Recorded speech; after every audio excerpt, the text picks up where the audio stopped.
Cleophas, ado wacho ni owinjo wago bed gadieri, wawe wuondore tadiera ongewa. President William Ruto, an gi reasons momiyo anyalo support. But miriambo to ok abi exempt. Ebo ero riambo so much.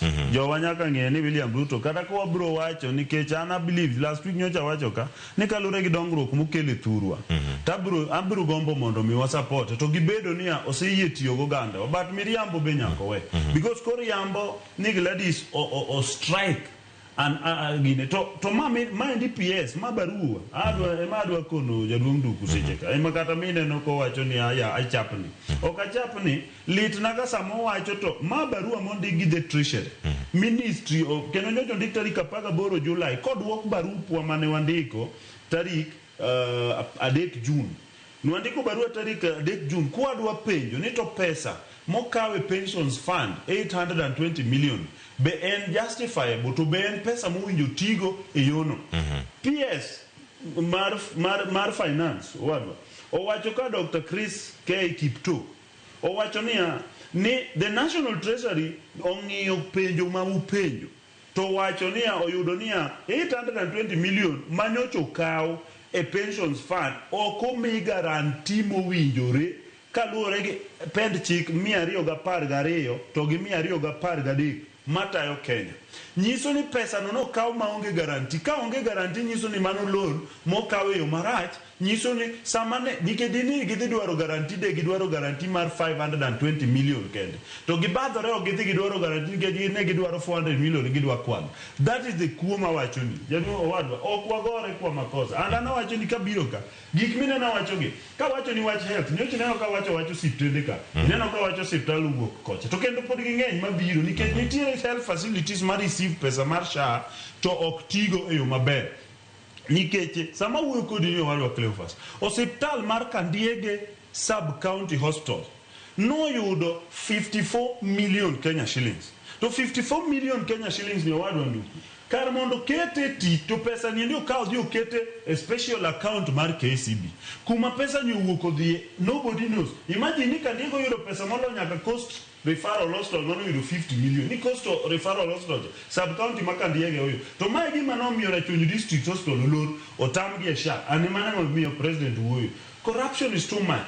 To nyocha wacho gigi ka nyocha dismiss aka to abro wacho gi mang'eny kaka mae office ni penja ni kupona bedo governor babro bedo okanya bedo office mane owinjo ket factory madhiger ndiko jopiny ibo muke ger factory okabi muko but wabro ng'iyo niya pesa ni governor gi masani ni must take nyako kaw responsibility jonge kaka nyalo timo gimoro ma ok consult jopiny sani kodhi ondiko barua ni gidwaro lop gino back nikech no winjo be ni kete factory madhi ndiko gi to ungik ukelo jok ma usendiko jomo biro mo sendike office war county be joma kana joka nyadago kia adwa wacho ni niya jaduong' nduku bond nigi guarantee ma national government nyaka chiw kata bed mana governor kadwa olo gowi midhi chul higni mang'eny gi governors mopogore opogore nikech gowi ni dhi chul 30 years nyaki dhie treasury ma mi guarantee ni pesa no biro bedo transfer and obiro doke pensions fund kanyo ero ma ok olal to my pensions fund of the lal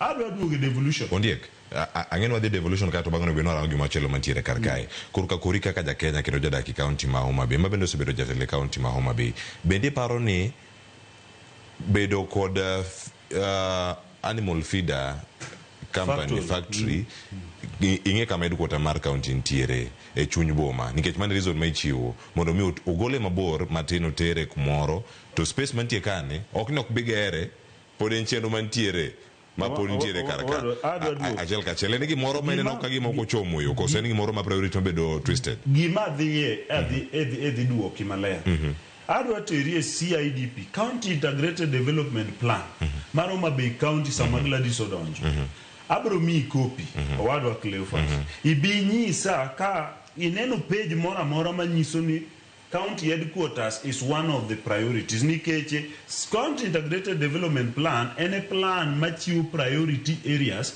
mowinjo beni county timo within 5 years.